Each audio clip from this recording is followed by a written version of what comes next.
इतिहास कथा मंत्र चैनल पर आप सभी का स्वागत है। नमो बुद्धाय।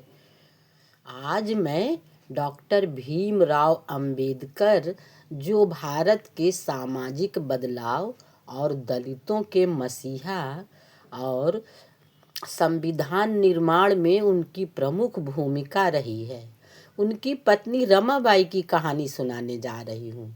एक कहावत है कि हर एक सफल पुरुष के पीछे एक औरत का हाथ होता है, और वही शक्ति थी रमाबाई जी। अंबेडकर के जीवन में दीपक के तेल की तरह तिल तिल कर जली, और उसकी रोशनी से बाबा साहेब ने दलितों के जीवन में उजाला फैला दिया।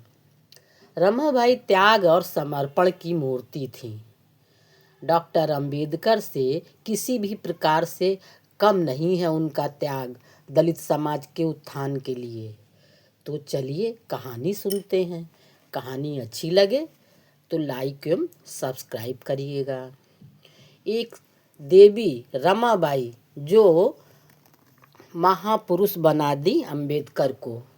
रमाबाई का जन्म एक गरीब दलित परिवार में हुआ था। पिता का नाम भिकू धोत्रे और रमाबाई की माता का नाम रुक्मिणी था। ये 3 भाई बहन थे। रत्नागिरी के पास वड़ंद गांव के महापुरा इलाके में रहते थे। उनके पिताजी कुली का काम करते थे। दाबोल बंदरगाह से मछली की टोकरियां बाजार में पहुंचाते थे। गरीबी के कारण उनके माता पिता का निधन बहुत जल्दी हो गया था।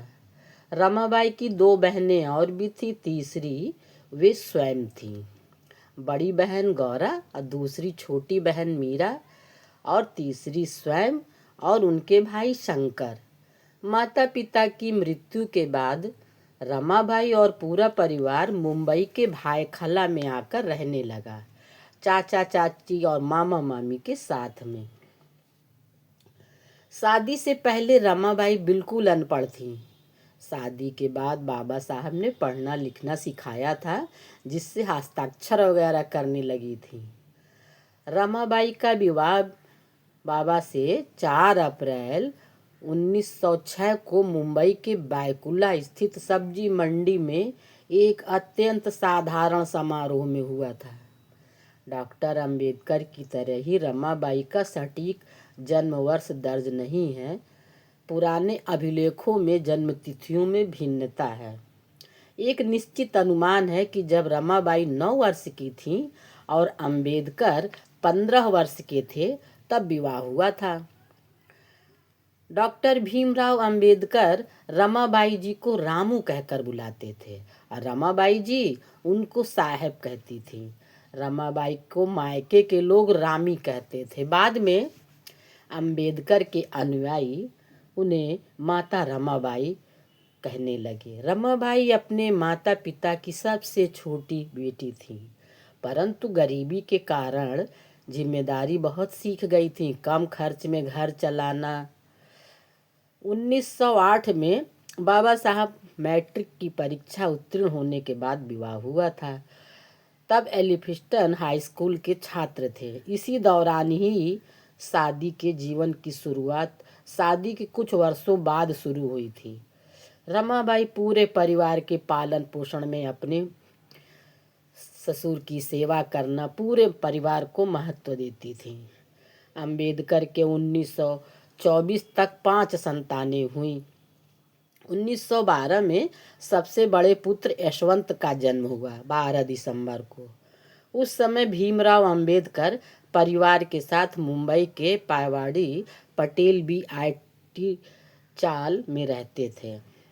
1913 में बड़ौदा में लेफ्टिनेंट के रूप में नियुक्ति होने पर डॉक्टर भीमराव अंबेडकर बड़ौदा चले गए। वहाँ दलित होने की वजह से इतने प्रताड़ित हुए, इतने कि उसी बीच में पिताजी की मृत्यु का समाचार मिला और नौकरी छोड़कर मुंबई आ गए और विचार करने लगे कि मैं नौकरी बड़ौदा में तो कर नहीं पाऊँगा, क्योंकि मकान वगैरह मिलेगा नहीं अछूत होने की वजह से। तो आगे की पढ़ाई करने के लिए पिताजी की मृत्यु के बाद चले गए अपने खर्च पर विदेश। सारा कार्यभार रमाबाई जी पर छोड़ दिया। जब विदेश निकले तो सारा खर्च रमाबाई स्वयं चलाती थी। करीब 1914 से 1923 तक 9 वर्ष तक डॉक्टर अंबेडकर स्वयं के खर्च पर पढ़ाई किए थे, जिसके लिए रमाबाई दीपक की तरह जलती रहीं और परिवार को रोशनी पहुंचाती रहीं। इसी बीच धनाभाव के कारण पढ़ाई छोड़कर बीच में ही बाबा साहेब लंदन से वापस आ गए। रमाबाई की गृहस्थी बड़े सुकून से चलेगी। अब रमाबाई सोच रही थी, घर में खुशियां छा गई थी। दुख का समय बीत गया, अब साहब पैसा कमाएंगे और सभी को सुविधा प्राप्त होगी, हमारे बच्चे होंगे और हमारा घर संसार खुशियों से भर जाएगा। लेकिन बाबा साहेब कुछ और ही सोच रहे थे। वे इस बात से दुखी थे कि पढ़ाई बीच में छोड़ देने से हमें किस प्रकार से अपने समाज के लिए लड़ेंगे, कैसे 100 लोगों का उद्धार करेंगे। पढ़ाई बीच में छोड़कर आने की काली छाया पड़ गई। वही हुआ। करीब 2-2.5 वर्ष भारत में रहने के बाद दोबारा पढ़ाई करने बाबा साहेब लंदन चले गए।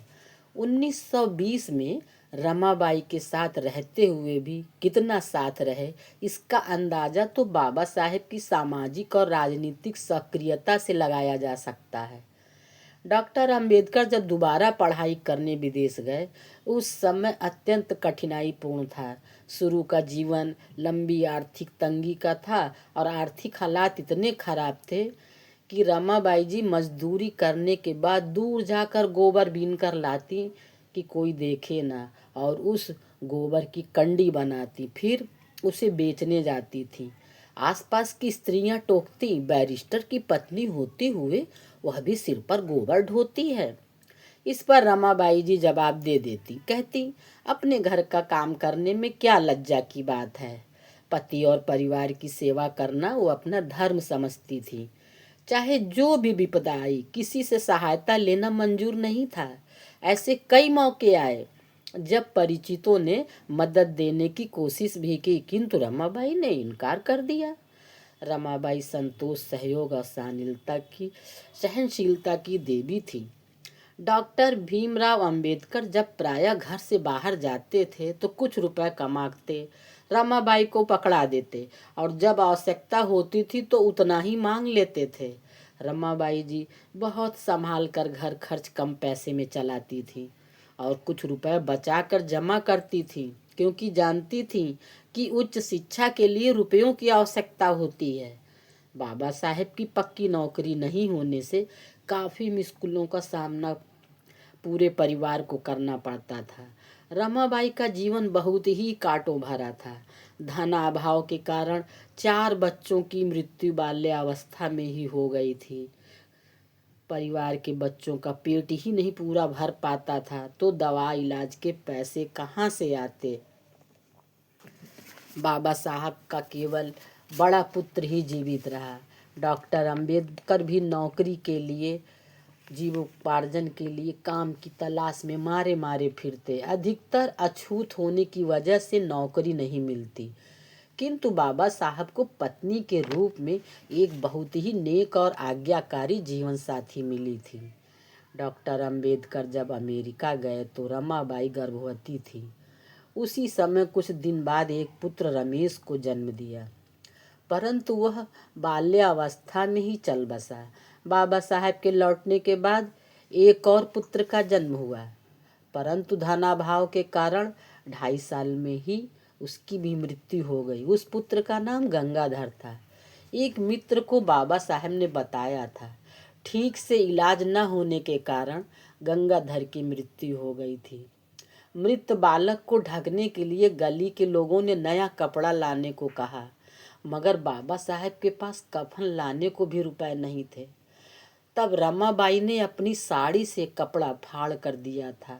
वही साड़ी का टुकड़ा उड़ाकर लोग शमशान घाट ले गए थे और दफना कर आए। उनका इकलौता पुत्र यशवंत ही बचे थे। उनका स्वास्थ्य खराब रहता। रमाबाई अपने बच्चे की बीमारी के कारण चिंताग्रस्त रहती थी।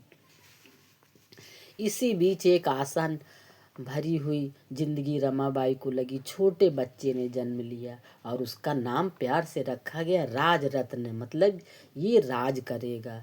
उसके पहले एक पुत्री हुई थी पर वो भी नहीं बची। राज रत्न को रमाबाई और बाबा साहब बहुत प्यार करते थे क्योंकि वो सबसे छोटा बच्चा था। परंतु राज रत्न कुछ ही दिनों बाद रमाबाई का स्वास्थ्य खराब रहने लगा, इसलिए दोनों पुत्रों यशवंत और राजरत्न सहित हवा पानी बदलने के उद्देश्य से धारवाड़ भेज दिया। लेकिन उस सबसे छोटे पुत्र की भी मृत्यु 19 जुलाई 1926 को हो गई। बाबा साहब ने बहुत दर्द भरा पत्र अपने मित्र को लिखा था, जिसमें एक पिता की बेबसी और संतान के बिछोह का दुख स्पष्ट दिखाई दिया।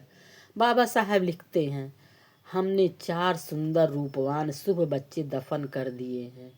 इनमें से 3 पुत्र 1 पुत्री थी। यदि जीवित रहते तो उनका आज भविष्य होता।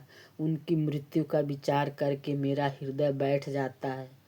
बस अब जीवन व्यतीत कर रहे हैं। जिस प्रकार सिर से बादल निकल जाते हैं उसी प्रकार हमारे दिन झटपट बीत जा रहे हैं। बच्चों के निधन से हमारा जीवन, जिस प्रकार बाइबल में लिखा है कि तुम धरती का आनंद हो, यदि वह धरती को त्याग दिया जाए तो फिर आनंद पूर्ण कैसे रहेगी। मैं अपने परिपक्व जीवन के बारे में ऐसा अनुभव करता हूँ। पुत्रों की मृत्यु से मेरा जीवन बस ऐसा ही रह गया है जैसे त्रिक्वाटों में फंसा हुआ कोई उपवन। बस अब मेरा मन इतना भर आया कि और अधिक नहीं लिख सकता। बच्चों की मृत्यु का कारण धन की कमी थी।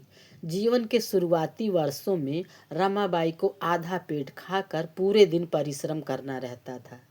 रमाबाई को बच्चों की चाह थी, मगर और बच्चा होने से डॉक्टरों ने मना कर दिया। रमाबाई को टीबी होने का खतरा था। डॉक्टर ने बाबा साहब को सावधानी रखने की सलाह दी थी। डॉक्टर अंबेडकर हमेशा अछूत समाज के उत्थान और ज्ञानार्जन में लगे रहते थे। पढ़ने की इतनी तड़प थी कि बाबा साहब रात भर पढ़ते और सुबह सोने जाते थे। रमाबाई पति के कार्यों में बाधा ना पहुँचे, बस पूरा ध्यान रखती बाबा साहब का। रात को बाबा साहब पढ़ने जाते, दरवाज़ा अंदर से बंद कर लेते। रमाबाई कई बार दरवाज़ा खटखटाती परंतु दरवाज़ा नहीं खुलता। तब थक हार कर वापस लौट जाती। इस चक्कर में कई बार भूखे ही सो जाती। रमाबाई के हिसाब से पति भूखा रहे और वे भोजन कर लें, उन्हें नहीं मंजूर। डॉक्टर की सलाह अनुसार बाबा साहब भी रमाबाई से दूरी बनाकर रहते थे। कई दिन घर नहीं आते, ऑफिस में ही रहते। बाबा साहब अपने कार्यों में अधिक व्यस्त रहने के कारण रमाबाई और घर को समय नहीं दे पाते थे। एक दिन पारिवारिक मित्र उपशाम गुरु जी से रमाबाई ने अपना कष्ट बताया। साहब को मेरा हाल चाल पूछने की फुर्सत नहीं है। वे कोर्ट जाते समय केवल दरवाजे के पास खड़े होकर मेरा स्वास्थ्य पूछते हैं और वहीं से चले जाते हैं। क्या यही पति का कर्तव्य है? पत्नी की भी कुछ आशाएं होती हैं। उनके ऐसे व्यवहार से मैं बहुत दुखी हूँ। आप बताइए, इस प्रकार से मैं कैसे स्वस्थ रहूँगी? मेरा जीने को मन करेगा? उपशाम गुरु जी ने राजगृह की ऊपरी मंजिल पर अपने कमरे में अध्ययनरत बाबा साहब से यह बात बताई तो उन्हें बड़ा दुख हुआ। पुस्तक से ध्यान हटाते हुए बाबा साहब ने कहा, उपशाम, रमू के इलाज के लिए मैंने अच्छे डॉक्टरों और दवा की व्यवस्था की है। दवा आदि के लिए देने के लिए उनका पुत्र है, मेरा भतीजा और उनका स्वयं का भाई भी है। फिर भी पर वह चाहती हैं मैं उनके पास बैठा रहूं। यह कैसे संभव हो सकता है? मेरी पत्नी की बीमारी के अलावा इस देश में 7 करोड़ अछूत हैं जो रमा से भी ज़्यादा सदियों से बीमार हैं और असहाय हैं। मुझे रमा के साथ साथ इन 7 करोड़ अछूतों की भी चिंता है। रमा को इस बात का ध्यान होना चाहिए। यह कहते कहते बाबा साहब का गला भर आया। बाबा साहब का मकान राजगृह रेलवे लाइन के निकट था। एक बार बाबा साहब के मित्र ने पूछा, आपने रेलवे लाइन के निकट मकान लिया, इससे तो आपकी पढ़ाई में बाधा पहुंचती होगी। इस बात का उत्तर बाबा साहब देते उससे पहले ही रमाबाई बोली, क्या बेकार की बातें करते हो भैया, बड़ी मुश्किल से तो ये बसेरा बनाया है, इसे भी मन से उतार रहे हो। इन्हें आंधी तूफान भूख प्यास किसी चीज़ की कोई सुध नहीं होती तो रेलवे लाइन की इंजन की आवाज़ कहाँ सुनाई देती होगी। रमाताई की इस हाजिर जवाबी से अंबेडकर और उनके मित्र देखते रह गए थे। राजगृह की भव्यता और बाबा साहब की चारों ओर फैलती प्रसिद्धि से रमाबाई की तबीयत और बिगड़ती गई। कोई सुधार नहीं हुआ, उल्टे पति की व्यस्तता और सुरक्षा के लिए बेहद चिंतित दिखती। कभी कभी उन लोगों को डांट लगाती थी जो बाबा साहब के आराम के क्षणों में मिलने आते थे। रमाबाई को अपनी इस बीमारी की हालत में भी सिर्फ बाबा साहब के आराम की चिंता रहती थी। रमाबाई भी दलित समाज के आंदोलनों से जुड़ी रहीं, दलित समाज के प्रश्नों को लेकर विचार विमर्श करती थीं। आंदोलनों में रमाबाई भी बड़ी रुचि रखती थी क्योंकि बाबा साहब के आंदोलनों में महिलाएं ज़्यादा आती थीं। उनकी जिज्ञासा से, साहू जी के कार्यों में उनके सवालों से 1927 के महाड़ सत्याग्रह में भाग लेने वाले मुंबई के जे अस्पताल को महिलाओं को संबोधन में मापा जा सकता है। महाड़ सत्याग्रह के बाद दलित महिलाओं को सवर्ण स्त्रियों की तरह साड़ी बांधना सिखाया था। 1920 में अपने पिता की बरसी पर बाबा साहब ने हिंदू कर्म कांडों की परंपरा को तोड़ने के लिए ब्राह्मण भोज न कराकर वंचित जाति के लिए स्थापित स्कूल से 40 छात्रों को भोजन के लिए आमंत्रित किया।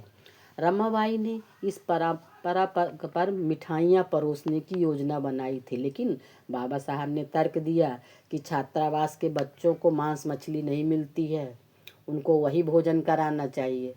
रमाबाई पहले क्षुब्ध हुई इस बात पर कि श्राद्ध की रीतियों में पूरन पोली के बजाय मांस भोज, इससे परेशान हो उठी, किंतु बाद में अंबेडकर के कहे अनुसार श्राद्ध कार्य किया। रमाबाई और बाबा साहब ने दलितों के उत्थान और सामाजिक कार्यों के लिए अपने सुख चैन की जिंदगी कुर्बान कर दी थी। इसके वर्णन अंबेडकर के शब्दों में किया कि 1 वर्ष तक बहिष्कृत भारत पत्रिका के लिए 24-24 कॉलम लिखा, जन जागृति का काम किया। उसे याद करते हुए कहा, अपनी व्यवस्था करोड़ किया, 1 रुपए भी नहीं मिले थे। बाबा साहब ने विदेश से वापस आने के बाद भी रमाबाई के साथ समय नहीं दे पाए थे। कुछ ही घंटे भी दिए होते, वो तो जिंदगी की असह पीड़ा और कष्ट का सामना किया था। बाबा साहब के भारत आने के बाद भी उनके पास घर गृहस्थी के लिए समय नहीं था। आर्थिक हालात थोड़े संभल गए थे। रमाबाई और बाबा साहब एक दूसरे के संगी साथी थे, वह भी ऐसे दौरान में जब दोनों को आर्थिक कठिनाई थी, सामाजिक विपत्तियों का सामना कर रहे थे। जब विदेश थे तो डॉक्टर अंबेडकर ने पत्र लिखा था, मैं भी यहाँ खाने के लिए दाने दाने को मोहताज हूँ, तुम जो है अपने जेवर बेच देना, आकर दोबारा बनवा दूंगा। 1920 में जब दूसरी बार स्वयं के खर्च पर इंग्लैंड गए तो रमाबाई को जो रुपए दिए थे वो बहुत कम थे और बहुत जल्दी खत्म हो गए। उसके बाद घर का खर्च रमाबाई के भाई बहन की मजदूरी से चलता। रमाबाई के भाई शंकर राव और छोटी बहन मीरा दोनों किसी प्रकार से मजदूरी करके 8-10 आने करीब 50-60 पैसा रोज कमाते थे। उसी से रमाबाई घर का सामान खरीद कर लाती और सबका पेट पालती। इसी तरह बड़ी कंगाली में दिन बिताए। परिवार के सदस्य आधा पेट खाकर सोते थे, कभी भूखे पेट ही रहना पड़ता था। इधर रमाबाई की तबीयत ठीक नहीं रहती थी, कारण वही शुरुआती समय की आर्थिक विपन्नता। अंबेडकर के वापस आने के बाद भी सामाजिक उद्धार के कारण घर का पर समय नहीं दे पाते थे। रमाबाई की तबीयत दिन पर दिन गिरती ही जा रही थी। लंबे समय तक भूखे आधे पेट की बीमारी से 4 बच्चों की मौत ने रमाबाई को शारीरिक और मानसिक दोनों पीड़ा दी थी। कोई भी दवा फायदा नहीं कर रही थी। लंबे समय तक बीमार रही। मृत्यु से 6 महीने से पहले से ही बीमार थी। मृत्यु के 24 घंटे पहले बाबा साहेब पहुँचे तो रमाबाई ने इशारे से साहब को अपने पास बुलाया और हाथों में हाथ लेकर कहा, देखो मेरे निधन के बाद निराश नहीं होना। हमारे 4 बच्चे जिंदा नहीं रहे। यह दलित समाज ही अपने बच्चे हैं। मुझे वचन दो, आप दलितों को ब्राह्मणी व्यवस्था से आज़ाद करवाएंगे। ऐसा कहकर माता रमाबाई ने साहब को अकेला छोड़ इस दुनिया से विदा ली। रमाबाई की मृत्यु के बाद अंबेडकर को गहरा आघात लगा। किसी तरह शमशान तक गए और वापस आकर बच्चों की तरह फूट फूट कर रोए थे। बाबा साहब ने अपनी पुस्तक थॉट्स ऑफ पाकिस्तान में लिखा है, रमू को ही भेंट किया है। भेंट के शब्द इस प्रकार हैं, रमू को उसके मन की सात्विक मानसिक सद्वृत्ति, सदाचार और पवित्रता, मेरे साथ दुख झेलने का अभाव, परेशानी के दिनों में जब हमारा कोई सहायक नहीं था तो अति सहनशीलता और उसी से मैंने सीखी थी। सहमति दिखाने की प्रशंसा स्वरूप भेंट करता हूँ। उपरोक्त शब्दों से स्पष्ट है कि माता रमाबाई ने बाबा साहब अंबेडकर के संकट के दिनों में साथ दिया था। 27 मई 1935 को रमाबाई का निधन हुआ था। उनका अंतिम दाह संस्कार बाबा साहब ने स्वयं किया था। रमाबाई ने हमेशा दलितों और महिलाओं के उत्थान के लिए काम किया था। बाबा साहब को अंबेडकर जी हमेशा याद करते रहते रमाबाई को। रमाबाई मेरे लिए लाइट हाउस थी। सामाजिक समानता को लागू करवाने के लिए रमाबाई ने बहुत कष्ट सहे थे। ऐसी देवी को कोटि कोटि प्रणाम है। जय हिंद, जय भारत।